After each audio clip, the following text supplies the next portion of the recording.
Welcome to DEI Career Conversations. I'm your host, the DEI Career Coach, Andrea G. Tatum. I am so excited for you all to listen to this special episode, which features three amazing guests who all shared their unique experiences as DEI consultants. They shared their journeys into working into the field, as well as some of the challenges that we all have faced, especially as entrepreneurs. Be sure to listen all the way to the end as we had an opportunity to answer some questions from the live audience members who were tuned in for this episode. Maybe we even answered some questions that you may have. Now, if you have any thoughts about your own career around DEI, be sure to check out DEIcareer.com to learn about our community, courses, and one-on-one and group coaching. Now, let's get into it. So thank you all so much for being here. My name is Andrea G. Tatum. I'm the DEI Career Coach. I'm the CEO and founder of the DEI Career Center, and I regularly host what we call DEI Career Conversations, in which I have an opportunity to sit down, usually one-on-one or on days like today, where I get to sit down with a panel of folks who talk about their own DEI careers, their journey, their challenges, their successes, all of the things. And so we've got a lot to share with you all. And so we're going to dive right into the conversation. But before we do that, first and foremost, I really do want to acknowledge that so many of us here are really going through maybe some challenging times. We are navigating a lot of different feelings and experiences right now, and we fully want to acknowledge and hold space for that. And so if ever you feel like, you know what, maybe this is too much, do what you need to do. We're going to share out this recording, but we just want to acknowledge that, especially those of us who are working in DEI, coming in and navigating how we show up in the world of social justice can oftentimes be challenging, but I have seen so many of you all rise to the occasion. And I just wanted to say, like, this is the great time to get to be in community as we get to really navigate those challenges. So thank you all for making the space and time to be here and to be a part of this community. So with that, I'm going to actually ask my guests to really just to share their own journeys into DEI. And because so many of you all are new and maybe don't know me, I'll also share today a little bit about my own journey into working in DEI. But I really want to make sure I'm creating all the space so that you all can hear from Christy and Rochelle and Richard. So with that, I'm going to invite Rochelle to kick us off. Tell us a little bit about your journey to becoming a DEI consultant and a little bit about what you do with your business. All right. Thank you so much. And it is an honor to be here. My name is Rochelle Peterson-Ansari. I am the CEO of Perceptions Unlimited, and our company focuses on professional development. We're a training and coaching company, and we subcontract with others for strategic planning, equity audits, etc. Now, my journey has a lot to do with the decision I made to focus in on professional development. I have been a higher education uh, administrator and adjunct professor for 36 years. Yes, so my journey started with, I think my purpose was identified very young. I graduated from college at 20, and I felt at that time that I needed to do work to help those groups of students that were marginalized in higher ed, right? And so that's where my journey began. I would say it started in college because of what I was learning about my peers and myself. And I decided to start that work with admissions. I was the lead at 20 years old, the lead of multicultural admissions at University of Vermont. Fast forward, go get my master's degree, decided I wanted to do that work full time in higher ed and wind up in student affairs, multicultural affairs, and doing the D&I work as the lead by the time, actually, I was 27, and did that again in higher ed. Moved out of it after I felt like I was losing my joy, and decided that I would take roles at a community college that didn't focus on DE&I, but they had 40,000 students that were primarily people of color and primarily people working class and living in poverty. And so I still felt like I was working in my passion. But while there, found that I really missed the 4-year institution experience and moved right back into a 4-year college, leading D&I work in student affairs. I decided after, I think it was 2006, I decided to take that leap. You know how you always talk about your own business? I decided to take that leap out, but I leaped out into a partnership. Folks, if you leap into a partnership, it's like a marriage. You better know somebody. I won't say more about that. It lasted 1 year. But I found myself out here on my own, and I said, I'm going to make this thing work. Was fortunate to get my first long-term consulting contract with United Way of Greater Philadelphia and Southern New Jersey.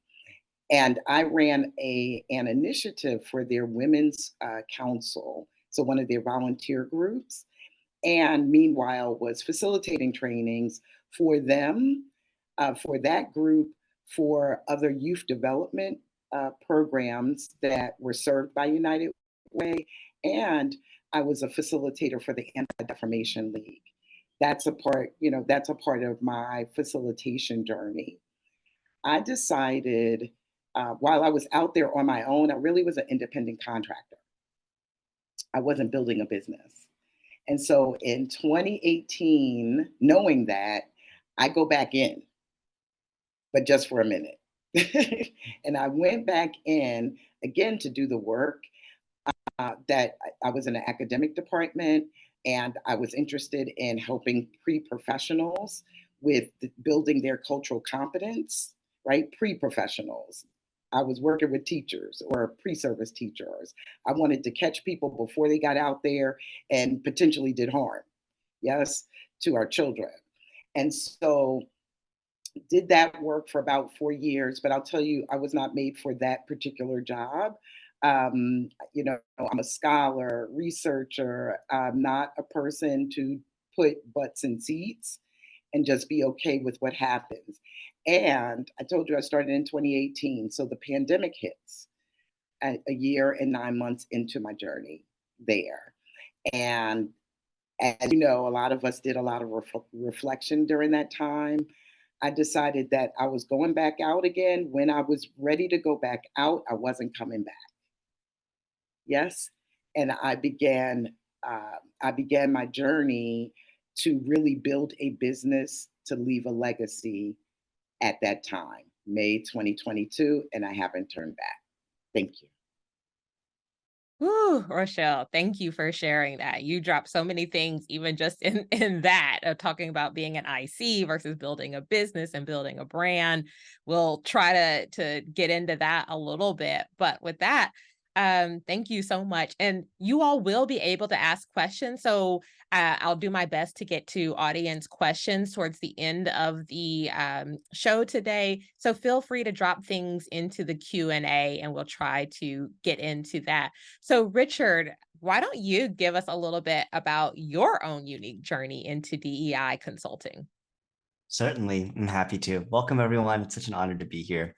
Before I share, I'll start by framing, just noticing that in the chat, I see there's a lot of folks who either are thinking of pivoting into consulting or maybe have recently started that. So I'll share my story just from the lens of acknowledging that all of y'all's past experiences before getting into DEI consulting, all of that is super helpful because I have done many things before I got to doing DEI consulting.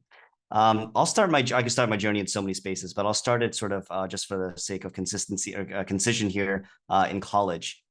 So I grew up in a high immigrant community in Southern California that is deeply beloved to me. and one that reflected a lot of privilege. These were very, very well-educated immigrants that are coming in with access to wealth, and I never had to feel like I was the only one who looked like myself in school. Went to school my graduating year of high school was the first year that my high school was 50% Asian. From there, with an excellent public education, I moved into college and had a whole existential crisis about whether or not I deserved to be there. Because I went to Columbia and there were all these kids from all these spaces, and I was like, this is wild. Long story short, I came out of my university time with a really strong passion for social justice within public education. And my first job out of college was as a public school teacher. I joined a nonprofit called Teach for America, and I taught fifth grade in a low-income community in St. Paul, Minnesota for 2 years. That, was a really foundational experience that I still lean on today as a DEI consultant for two reasons. One, obviously, as a public school teacher, you are held to incredibly high and rigorous standards around facilitation and instructional pedagogy, curriculum design, all things that I still lean on as a workshop trainer and facilitator today. But two, I think you also really build a strong sense of understanding how to build community. And that's something that I think is oftentimes not talked about in DEI consulting work, how we are community organizers and builders. And I started learning that lesson, trying to build community with my 25 students in the classroom. Fast forward a little bit, I eventually left the classroom and moved into civic leadership development. Spent a couple of years flying all across the country, doing workshops, programs, conferences, trying to recruit current and former teachers from historically marginalized communities to run for office. I think I really, the focus of those years was really developing an orientation towards systemic change, and thinking about how do we develop leaders, right, to be able to lead with DEI as a mindset, as a value, and how they run their campaigns, how they build communities, how they engage with policy folks, all of that stuff. Fast forwarding a little bit more, for the last 3 years up until recently, I worked full-time as a DEI strategy consultant at a firm called Collective, focusing mostly on long-term strategy with corporate clients all over the place. And then independently, I also freelance and do a lot of workshops, keynotes, and strategy consulting for smaller clients. Some of the organizations you might have heard of are folks like the Rockefeller Group or Splash That. And I do a lot of ERG stuff. We can talk about that if folks are interested. I do a lot of ERG stuff. I've done that with folks at Rivian, Salesforce, Sephora, and more. So long story short, been all over the place, wrapped all of those experiences and try to lean from the learnings from all of them in the DEI consulting work that I do today. Amazing. Thank you, Richard. And let's go over to Christy. I'd love to hear your story and share with us about your journey into DEI consulting. Absolutely. So I often say that I started this work when I was much, much younger, 5 years old. So I won't take you from 5 until now. That'll take us way too long. But I will say, when I was in kindergarten, I had two very unique experiences. The first one was I went to a school where I was the only student of color in my class. And that had obviously a profound effect on me. I didn't feel as though I belonged. I actually asked my parents if I could change my race and change my hair color. So there was clearly a lack of diversity there. They then transferred me to a school where everyone looked like me, but we came from very different backgrounds, very different socioeconomic, very different household backgrounds. So while diversity wasn't as much of an issue, there was very much of an inclusion issue, because I still felt as though I didn't belong. And what I noticed in both of those scenarios was I didn't feel like I could perform at my peak, because I was more worried about fitting in or more worried about what everyone else was thinking. So I carried that experience with me when I started my career in human resources, and I worked for a number of organizations, but still had that in the back of my mind. And what I realized was, combining what I experienced as a child with what I saw in the workplace, there are so many individuals who weren't experiencing the workplace in the same way as everyone else. There were very distinct differences in men and women, very distinct differences depending on what college people went to or what their professional background was. And I realized as a result of that, two things were happening. The organizations weren't fully capitalizing on everybody's expertise in the same way, and those individuals weren't having as rich of a professional experience as they could have or honestly should have. So I sought to change that. First within HR in those positions, but then I realized I could have a stronger impact oftentimes from outside of the organization. Unfortunately, so many of our companies listen to consultants more than their own employees, which is an unfortunate reality, but I saw that as an opportunity. So several years ago, I branched out on my own. I started doing consulting, both within human resources and diversity, equity, and inclusion. And then 2020 happened. And we all know what happened in 2020. That's when every organization suddenly realized, oh, we should probably have a few more conversations on this whole DEI thing. So that became a moment to really lean into that. I did a great deal of speaking and was able to do even more consulting within the diversity, equity, and inclusion space than what I'd done previously. So now I get to enjoy doing that. But, as we all know, there are challenges in the work now. And what I think is my sort of unique value that I bring and the way that I really approach DEI is I'm able to do so from the lens of this is truly going to help the bottom line of your organization. We can all sit and talk about how great it is and it's the right thing to do, and that is absolutely true. But with the business experience that I'm able to bring to the table, I'm really able to talk about how this is going to improve the performance of your organization and the performance of your individuals. So it's a wonderful time, I think, to be in DEI. It's challenging, but I'm really appreciative that I've had all of those experiences so I can bring those to the table for my clients. Thank you, Christy. And in full disclosure, Christy and I have known each other the entirety of my very short life. We'll go with that. What's that, 20 years or so? Yes. Definitely 20 grown. That's it.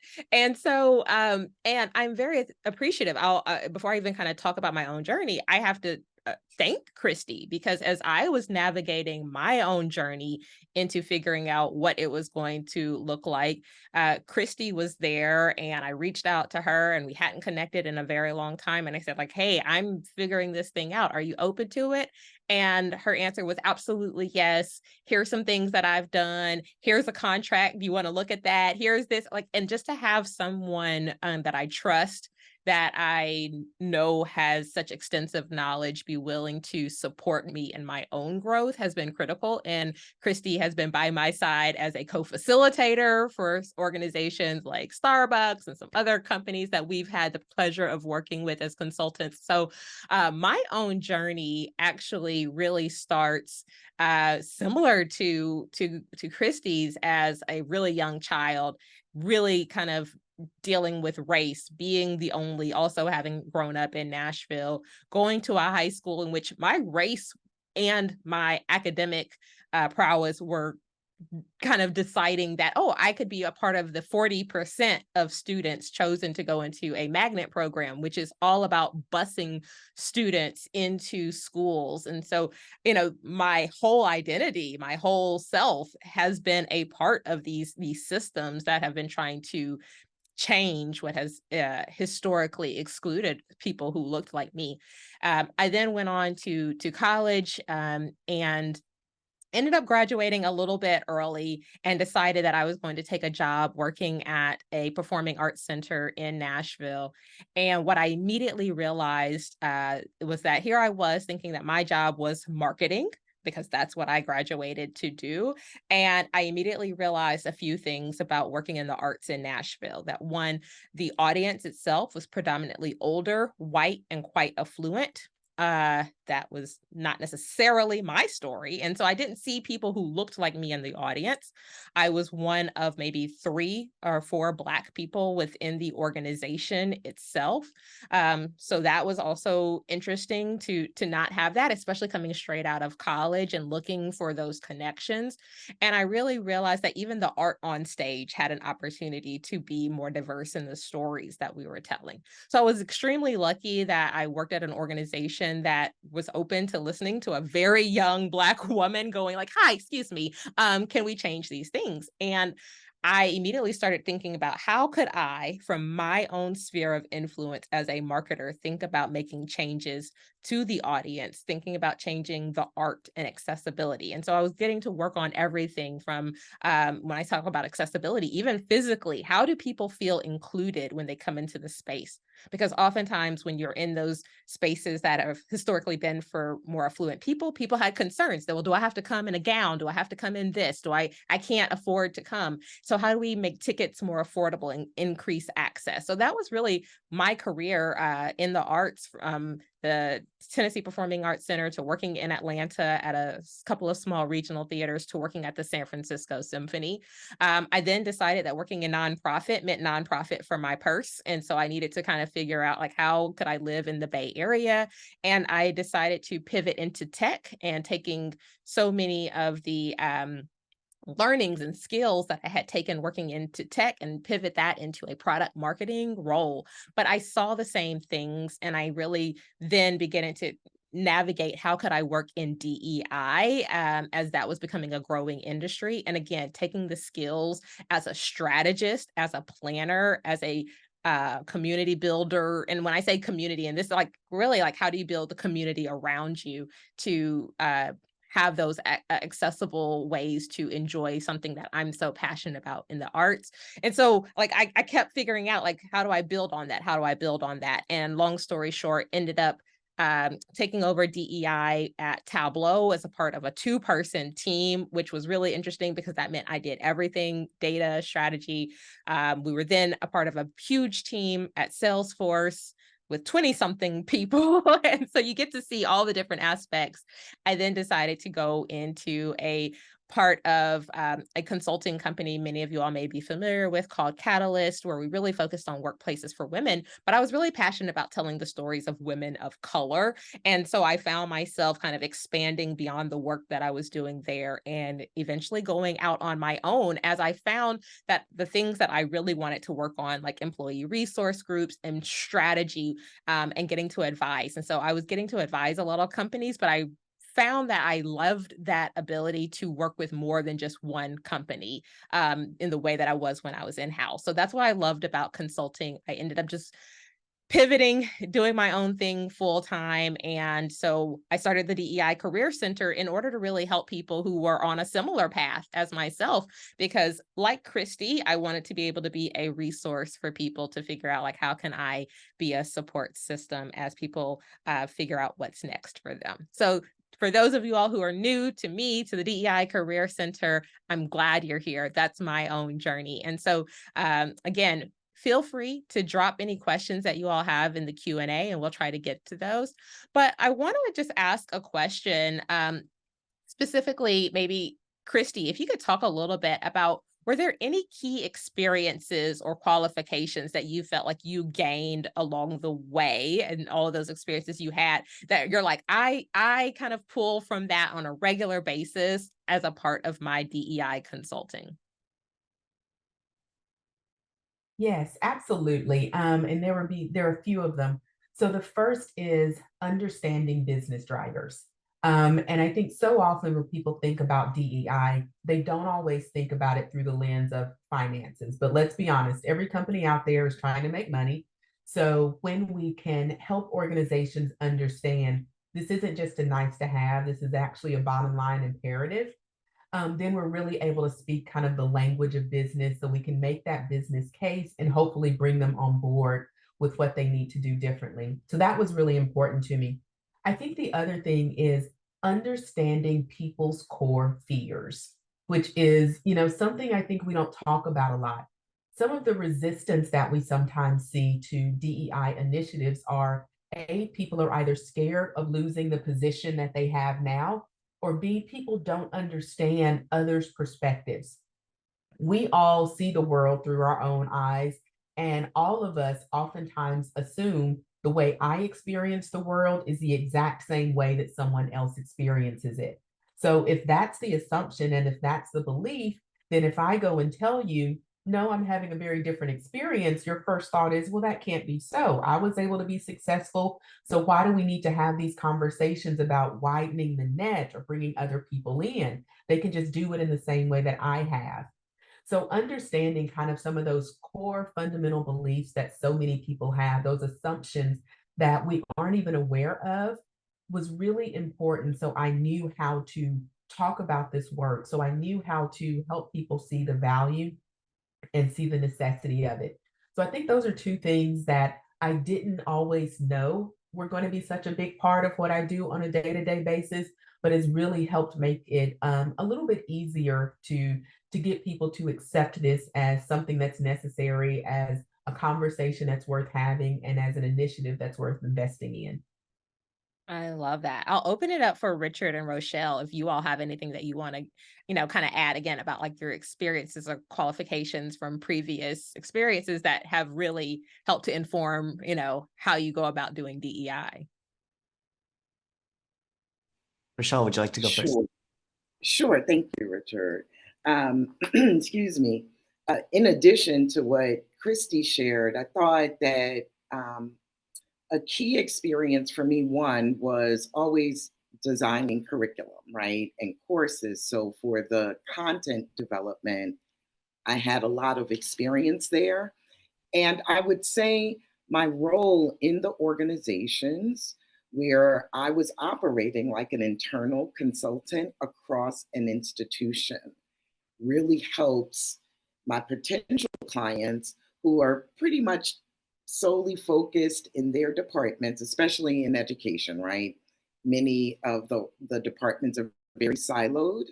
And so having that vision across the institution from an insider's perspective, right? I was there and I also understood, as a colleague, I was receiving, I had firsthand information from other colleagues about the fears, right? Excuse me, and about the bottom line as well. Like often in education, we don't talk about finances. Many people who are transitioning, wanting to transition into consulting from education, I would dare say that many of us don't understand the financial part of the business, don't know how to price things, et cetera, because we're conditioned to really not talk about money. Yes, and so I understand that I'm bringing that perspective as well to many of my clients, especially many of the new chief diversity officers. Yes, thank you for that. Love that. And Richard, did you want to add anything too? Sure. Yeah, I'll keep this short. I'll just add two quick things. Of course, being a former teacher, I think facilitation skills are critical. And I actually think it's one of the largest gaps in the sense that it is difficult to find resources and opportunities to be able to learn how to facilitate. And many folks are just winging it. They're cosplaying from what they remember it was like sitting in a classroom. And oftentimes those are not the right strategies or pedagogies to bring, right? So my number one piece of advice for folks who find themselves doing facilitation work is try to shadow. Try to shadow other folks, try to observe, take what works for you, and discard what doesn't, right? The other thing that I would really encourage DEI consultants that are working with, who have come from backgrounds that are typically in corporate or only within the for-profit industry, is to take Rochelle's point and continue building on it, expand those boundaries. I think it's really important and critical for DEI folks to be able to draw lessons beyond just the private sector. So get engaged with nonprofit work, with advocacy work, with justice work, with policy work that's happening in your communities for two reasons. Number one, it's just more tools in your toolbox, right? It'll make you a more flexible thinker. It'll make you a more creative thinker, being able to leverage strategies and ideas. And two, it'll help you understand the folks that you're working with more. The reality is that right now, particularly for younger employees in the workforce, no matter what industry they're in, on social media, younger folks are getting access to a lot of really creative and powerful ideas that come from the canon of justice work, of organizing work, all these ideas and frameworks and theories, right?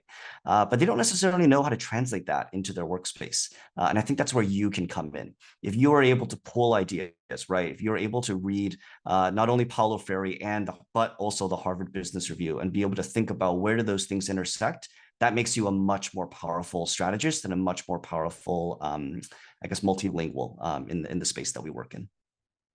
Yeah, and I just want to highlight too what's going on in the chat, and like Christy just added about being able to speak and think beyond race and gender, because diversity covers so many different aspects of this. And I love someone said like, yes, learning to talk about money, and so with that, I want to kind of pivot to this other question. So one question kind of came up in the Q&A, and I'll try to combine these two questions because this is a personal question and this. So I'm going to try to combine it. For you all as entrepreneurs, because each of us are doing our own thing, we're not working for someone else necessarily full-time, we're navigating this. What were some of the unique challenges that may have surprised you? And I'll tell you, I'll start this one off. I think for me, I've actually been a serial entrepreneur, but this is the first time I've ever quit working full-time, relied solely on myself to run the business. I've had a few little offshoot businesses in the past. And so I think I underestimated the amount of balancing being a business owner, running a business, and getting to do the work that I signed up for, because I love working with organizations on DEI, but I wouldn't say that like 100% of my day, I'm not in facilitation. I'm not doing strategy. I may be spending a portion of my day working on the back end of a system to make sure that invoices go out right. I may be working on a webinar like this for the for the coaching side of my business. There are so many different aspects. And I think one of the other things is that can be a feeling of loneliness that comes with being an entrepreneur, especially a solopreneur, because you're kind of navigating it on your own. You're going, is my value enough? Did I price that right? Am I giving them enough attention? Are those enough hours that I'm going to be billing them for? Like there's so many questions. And I think there's a lot of fear. We talked about fear, a little bit too. There can be fear that goes along with that. So, I think that for me, I had to use several other skills outside of just DEI in order to be a business owner. So I use skills like budgeting, right? Like that is something I've gained along the way. Like budgeting is not necessarily a DEI thing, but it is a skill that I think is really, really important. Time management is incredibly important of a skill. So someone asked, like, what are the skills that make a DEI consultant successful?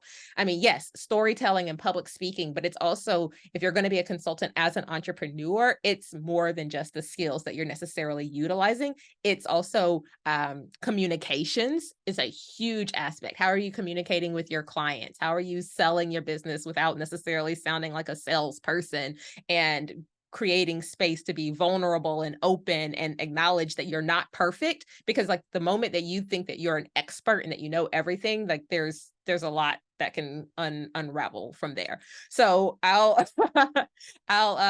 take this over. Did anybody want to start with that question on maybe something that surprised you or skills that you use beyond just like your DEI skills? I'd love to jump in. And I will say, for anybody who's considering any kind of entrepreneurial venture, particularly though as a consultant or speaker, the number one skill, in my opinion, that you need is self-awareness.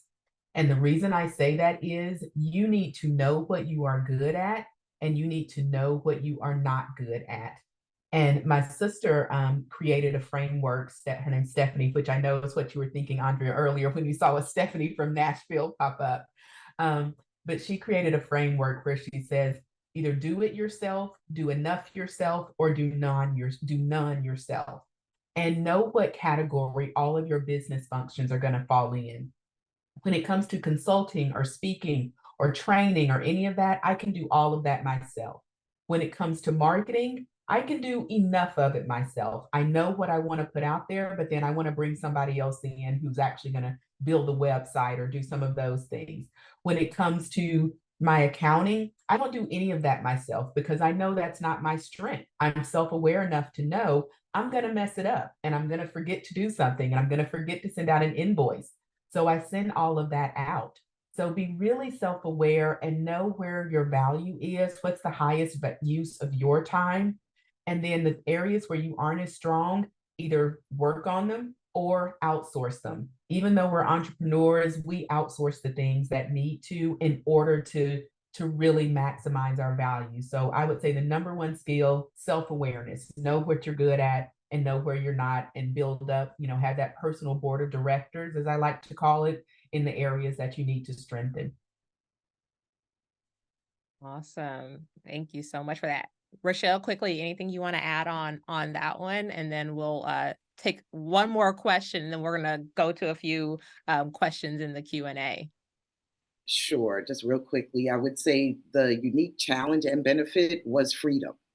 So it was a benefit to have freedom. I realized that I never stayed at one job more than 4 years, so I needed freedom to work for myself, but it also was the greatest challenge. That's why the early years I was an independent contractor, because I understood, I did what I was good at.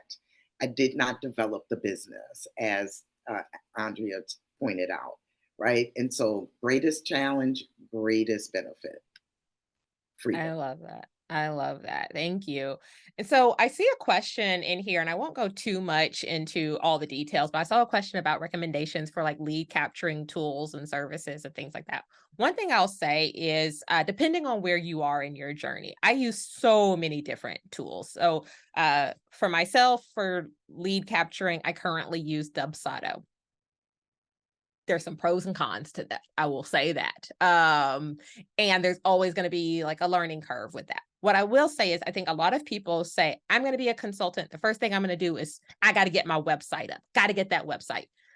Andrea, personally, as both a marketer and a DEI entrepreneur, says website's not the first thing that you really necessarily need to focus on.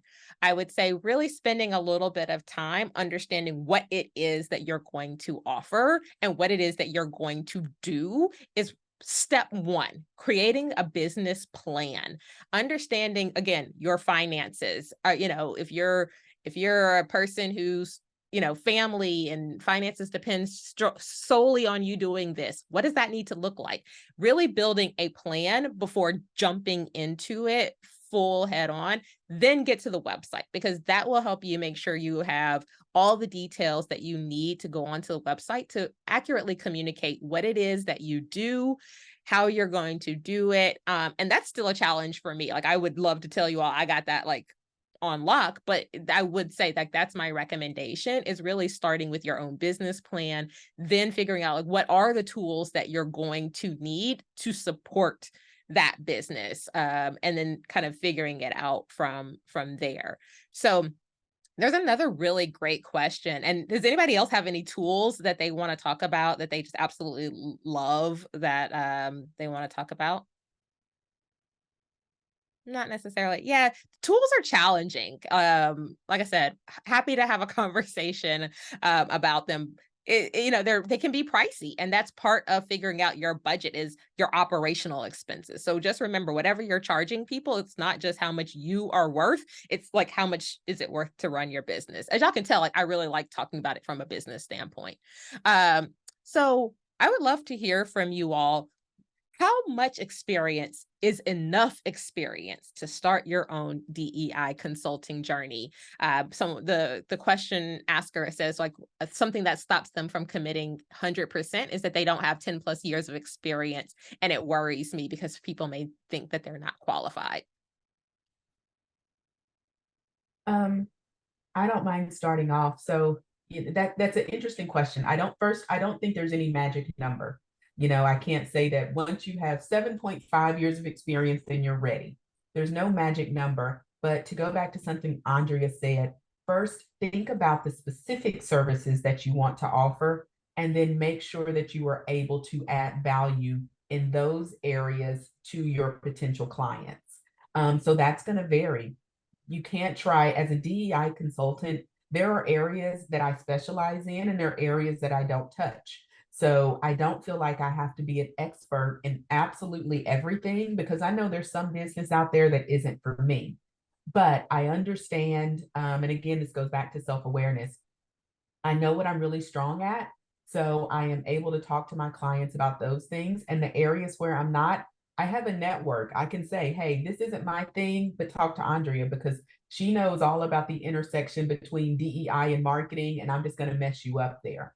So I would say, instead of focusing on a specific number, I need this amount of experience, focus on the specific services in the specific areas where you feel really strong and where you know you can absolutely add value. And that may even be limited by industry. You may feel like, I know this industry well enough, so I'm just going to focus my time and attention there. So again, I would almost go back to my last answer and really be self-aware, know your strengths, and know that you can confidently stand on those. And then don't be afraid to say, this isn't my area of expertise, but let me refer you to this person in the areas that you aren't quite as deep in as you would like to be. I can also jump in and just add a quick thing here, which is that if we take that metaphor that a journey, of 1,000 miles begins with a single step, my advice would be to like pause and take a look at where you're standing and turn around and see how far you've come. And based on the steps that you've already taken, try to think about what's going to be your next step there, right? One of the things that I think about a lot here is that like my confidence and my capability is not a static thing. It changes very, very dynamically. Obviously, from in a good way, it changes as I get better, right? Like I get more confident, I can do more things. But also, like real talk, like it goes down, right? Like if I had a bad client or I had a bad experience or things are going on in the world that bring me down, that affects my confidence and my capability in that moment, right? And that's okay. That's a normal part of the process. So my advice would be to, you're probably ready already. If the fact that you're asking that question shows some self-awareness and some humility, that I think means that you're already ready to do some stuff. What feels right and what feels comfortable to you is, I think, going to be a deeply personal and unique answer. But know that wherever you set that line for yourself today or tomorrow, that's not your endpoint. You're going to keep growing and keep getting better at this the more that you do it. So my advice is just take that next step and see where it takes you. That was beautiful. Thank you for that, Richard. I see one person has their hand raised. So if that person, Tiffany, I'm going to answer your question, but if that's not it, please let us know if there's a different question that you have. You can feel free to chat me directly as well, Tiffany, if this is not your question. Are you seeing any changes in the DEI work companies are contracting for in the past year or so versus what you all were seeing in 2020? Yes, in good ways and bad ways. In 2020, I think companies just they wanted to have conversations and they wanted to appear on the right side of history, if we could just be very transparent and blunt. I think now the companies that are still engaging in a lot of DEI work, in my opinion, are probably a little more serious about it. I think 2020, everybody was just doing it to say they were doing it. Now the ones that are still committed are the ones that actually see the value in it. And a lot of the work that I'm seeing now is around leadership development. So on two folds, first on how leaders engage and develop diverse talent, but also how diverse talent can move up in organizations. I think companies are finally realizing saying they are committed to DEI is one thing, but when you look at their leadership and when you look at the faces that are actually on their website, and they all look the same, then there is an issue and their commitment may not even be worth the paper it's written on. So I'm seeing companies recognize that as something that's really important, and they're finally committing some time and money to developing talent so they can have a more diverse leadership group that hopefully then trickles down into the rest of the organization. There are also a lot of organizations now that are realizing that what we say and do externally has to be mirrored internally. So there are a lot of companies who will say, oh, yes, we contribute $100,000 to UNCF. That's wonderful. But what are you doing for your employees on the inside? So they're finally taking a bit of an inward look and really thinking about that employee experience. How are my diverse employees experiencing this organization? And if it's different than the way others are, then I need to do some work to change that. So that's finally at least a part of the conversation that I'm seeing. And I just wanted to add, if I may, Andrea, that I'm seeing more company presidents and CEOs have the language they did not have before and taking some steps to intervene themselves, and they understand what their limits are. Yes. So as a quick example, a small company came to me, small, like meaning they have maybe 10 employees. After they came to me after the leader of the organization interrupted some non-inclusive language, right? And knew enough to say, hey, no, we are inclusive here. We only use inclusive language. However, knew that his limit was that I don't know how to teach it to you. And there are some things that I need to learn as well. I'm seeing much more of that now than I did in 2020. And I have to echo what Christy said, because I think there is a wide open market. Many institutions were looking outward and really being performative, to be honest. And now some large organizations, you'd be surprised, because I was surprised. I learned about one the other day, large media conglomerate that is just starting to focus on their employees, although they do a lot that's outward facing. Yeah, I'm gonna so this question just came up in the chat, and I'll kind of second what you were just saying, Rochelle. Someone asked, like, okay, who's doing this well? Like, what companies are doing DEI well?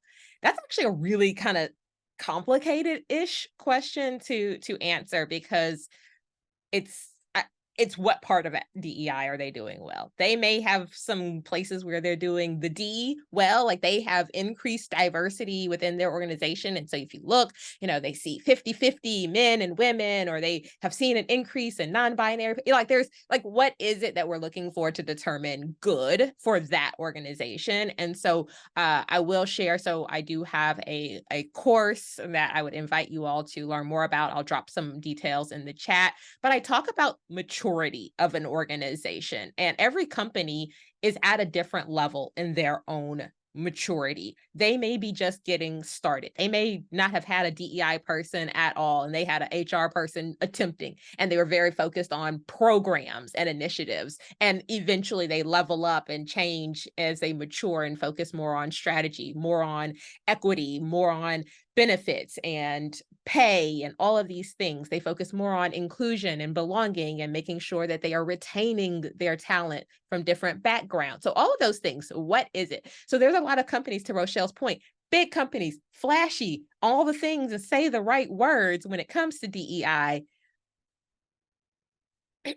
But they may have a different, the employees themselves may be experiencing something different, because it also, how you experience DEI can also be at a very personal level. If your manager is someone who is not on board with what is happening around DEI in your organization, your experience around DEI might not be very good, because that person doesn't want you to participate. So I have seen that, where one person's manager completely takes away from all of the good that the company's attempting to do. So that's a kind of a hard question to specifically answer. Another one that I'm just going to throw out there, and maybe one of you all can give an opinion, is, can you discuss the value of various DEI certificate programs versus a certification? And so I'm just going to drop this in the chat, because I don't want to spend much time on this. There's a blog on it. I've written about this. I've talked about it. I have a lot of opinions on DEI certifications, but I will say this and then let somebody else talk. In addition to DEI certificates and certifications, because thank you for acknowledging that they are different, I think that there are other things that you may also be able to do in terms of getting education and learning and upskilling that may add additional value to what you offer as a consultant. So Richard mentioned facilitation specifically. I think gaining skills in facilitation and learning how to do assessments, learning how to do those things may be different than what you're going to get in some of the DEI certifications. Anybody want to add to that conversation? Yep. I am so biased. I have so many thoughts as well. Go ahead. That's it's a whole separate conversation in and of itself. Richard, do you want to just drop a thought? Sure, and I'll try to make this helpful because I recognize that many of us are at different places in our DEI journey. I'll try to vocalize my frustration and like hesitancy to give an answer here, which is that to me, I think, the entire sort of industry of certification is inextricable from a larger conversation around meritocracy and how our different institutions and organizations that have benefited from traditional power structures that we are trying to dismantle, actually trying to, they've built their credentialing up by following those rules and now cashing in on the DEI game by offering certification programs. So that's like my emotional hesitancy. I know that's not a very like helpful answer to somebody who may be trying to get started in this. So I'll say this. I oftentimes see many certification programs as a very expensive shortcut to credentialing and visibility. They can be helpful, right, for organizations that are looking for that, but there are cheaper and, albeit admittedly sometimes longer, but much cheaper ways to get the same skills through other means. And I'll just, add my thoughts.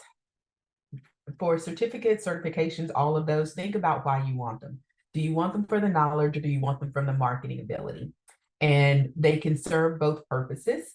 And there are some organizations out there, and I will say, especially if you are a new consultant wanting to get into this space, there's some organizations who love a lot of letters after your name. And that's just the reality. So from a marketing standpoint, sometimes they can very much be worth the investment. Me personally, I will always take experience over a lot of letters after someone's name. So I rather know what you've done than know that you took this weekend long course. But, from a marketing standpoint, again, part of this is talking about the business of it. They can be helpful. It makes it sound really good. So going into those, really think about why is it that you want that certification and make sure it's going to serve that purpose for you. So make sure you're going to get the bang for your buck, whether you're wanting it for the education or just the marketing power that it gives you. And that was a perfect segue into another question about what's the best way to get your experience out there so that you can find clients. And I will say, I think that this is where, Christy talking about like marketing may not be her strong point, but she knows what she wants to get out there. Really and truly, not only are you building a business, but you are building a brand and you have to create a voice that people trust. Like, why would they come to you? How are you showcasing that? There's many different ways that you can do that. I think LinkedIn, for better or for worse, is obviously a really strong avenue and platform for being able to showcase and share your thoughts to build your network. But I will say, for me, I think networking is a really critical way to be able to do that. So much of the business, 90%, 99% of the business that I get, honestly, is through networking recommendations. I seldom to ever tell somebody to go to my consulting website because I don't really update enough, because all of the business that I get is through referrals. And so it's like, once you start, then you also ask for those referrals and keep building it up. But I would say really spending time networking, getting into different communities, taking opportunities when you can. I don't necessarily love talking about like doing free work, but it's like, are there opportunities to speak at a conference where you may be able to get some visibility as you're just getting started, and then continuing to grow for that. But always ask for the money when you can. Anybody else want to add to that? Like best ways to kind of get your experience out there so that you can find clients? Right. Well, in the DEI space, all of us are what we would call knowledgepreneurs, right? So we need to get our knowledge out into the marketplace. And so I would agree with Andrea that conferences is actually the best route for me, especially with educators. They're very leery that you'll come in and they're predominantly white, that we're going to come in and call everybody a racist. And people have lost their jobs because of that. So even the person bringing you into the institution wants to know that either they heard you, they saw your work, or somebody that they know has seen your work. And now that there are even more people who are going into DEI consulting, people are going to, they're looking to refine, a process for vetting potential consultants to come in. And again, be very clear about what you do and just do what you're good at. There's enough to go around. And I'll just quickly say, start where you are. Even if you are currently inside of an organization, if DEI isn't part of your role, there may be a committee or a team or something like that that you can start on, or even just say, hey, this is an area of interest. How can I lean in at this particular organization? Build up that reputation there, and you'll be surprised where it can take you. It could lead to an internal DEI role if that's something you're interested in, or it can start building up that network. So if and when you do go out as a consultant, that company may be one of the first ones that you take on as a client. So I think we have all in different ways, more than likely, sort of started when we were internal with an organization, and then you take it external. It's a great way to not only build up your skills, but also build up your network. I'll be really quick here and just say, I would encourage folks to think about who, especially if you're just getting started, which I sense there may be many in the chat. My encouragement here would be to think about who's your, target audience. Who are the folks that you most dream and visualize yourself working with? And I think that can be a strategic conversation that you have with yourself as well, right? Who are the folks that are most willing to engage with you and figure out where those folks are? I started posting on LinkedIn because that was where the audience that I wanted to reach was. But I have many friends in the DEI consulting, sort of the wide pantheon of DEI consulting, who do not use LinkedIn. I have some friends who are working predominantly with state and local governments who focus on, again, referrals and making sure that they're tapped into all the right systems. I have friends who are coaches who are most active on Instagram and TikTok because that is how they find the individuals, not the companies that they want to work with. So my advice is figure out who you want to work with and where are those people. Perfect. So spot on. And I'll close. There's one last question. And I think Christy was really just hitting right on this. Someone says, as a young professional, how can I get a deep dive into consulting? I just finished my master's in May, but theory is very different than practice. And you're absolutely right. But I think, it's to the point that Christy was making. It's like, what experience can you get? And it may not, quote unquote, be consulting, but it's like, what are you adding? Are you getting some experience working with ERGs inside of the company? Because actually being a ERG leader in a company really helps you to understand how to, operationalize them, and help with that as a consultant or a full-time DEI person. Learning how to work on strategy from the inside really helps. So just finding opportunities, like I know that's a very blanket statement, and I would say just finding ways to either ask people, are they looking for help? I would say some solopreneurs may on occasion be looking to hire part-time consultants to help with facilitation or help with administrative work. Helping with administrative work for a consultant is a really great way to learn because you get behind the scenes and get to learn a lot. And thank you, Christy, for clarifying ERGs is employee resource groups. So thank you all so much. I know we are right at time. I am dropping some information. If you'd like to learn more about the DEI Career Center, the DEI Career Community, and our coaching and courses, go to DEIcareer.com/coaching, and you'll kind of learn. We have a program called Pivot Your Passion, in which my goal is to really help you to figure out how do you take your passion around DEI and really discover what's next for you. I'll help you assess if consulting, in-house, or a whole totally different career are right for you, while giving you insights in what it really means to work within the field of diversity, equity, and inclusion. And I've learned so much from all of these individuals myself. And so thank you to all of our panelists, and thank you to everybody who has attended today. I hope you enjoyed this episode of DEI Career Conversations. Don't forget to like, subscribe, and hit the bell so that you know as soon as new episodes are live.